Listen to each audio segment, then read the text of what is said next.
qarni kaa horreeyey oo qola kaa da'weyn baa qiso laga wareystaayo iga qaata waanada kow bahalkan aad qabxaysaan eed quruxda moodaan ilkaha waa qudqudayaa hurdada waad qarwaysaan qabsinka waa xidhxidhayaa qadadaad cunaysiyo quudka waa yareeyaa qoyskiiyo dhaqaalahana wuu qori dabliyo gaas intee buu qarribay hore intuu qoysaska la diray intuu qadiyey maatada intuu dibad u soo qubay raggan qoriga haystee isbaarada qandoodaa qada iyo quraac iyo quudu cunama waayinayaanu qaadku kaa maran baa dadka loo qarribaya intee gaari qurux badan oo quud iyo rakaab sida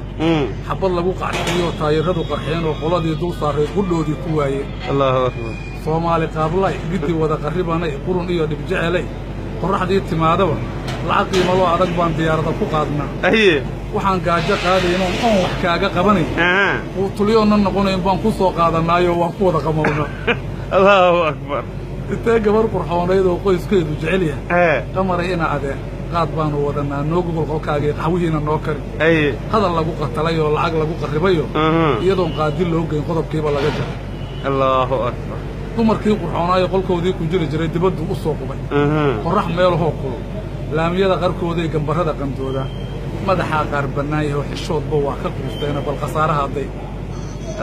qof hadduu ka baayacee qiima isku diidaan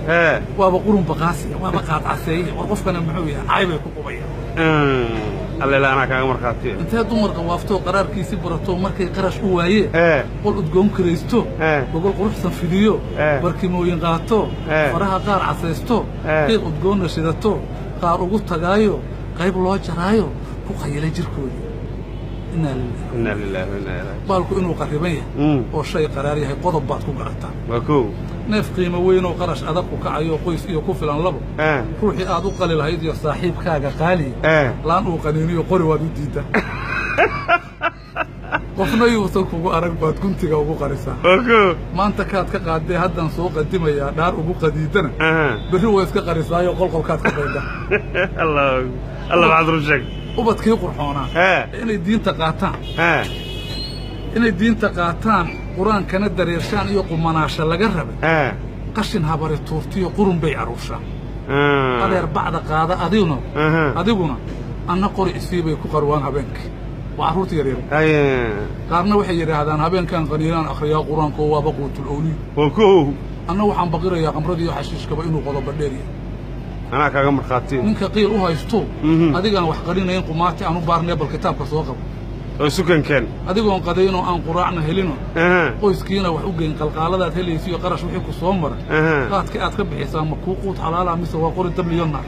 qori dabliyo naar alleelaha kolka aad qayiliya qaxwuu kuu diyaar yahay qolana aad u sheekeen karaamiga dhegaysee isla qiimo badano marka waagu qalac qaylshaan wadaadadu qoyskiina wada koro qaab u toosi maysidoo weyse qaadan maysidoo wejigaaga diiq iyo qafil baa ku xidhanoo adigu waad qallibantoo odaad ku haysaa ninkan qaadka daynow adduunyada khasaariya waa kuu qoomamiyo cil aakhirana qarashkii qaadka aad ka bixisaa meel lagugu qorado waa qodob su'aaloo kugu sugi qiyaamaha ee taa qalbiga geli anna hadalku iga qoran wabilaahi tawfiiq aad iyo aad baad u mahadsan tahay waxaan rajaynayaa farriintan inay faafto oo gaarto dad badan waxaan rajaynayaa inay dad badan aad iyo aad baan u mahadsan tahay barnaamijka ololaha qaadiidna farriintaada waxay u noqon doontaa dhextaal insha allah assalaamu calaykum waraxmatullah araggaagu waa noo cusur aad baan ugu faraxsan inaan kula kulmo waa mahadsan tahay qaadiid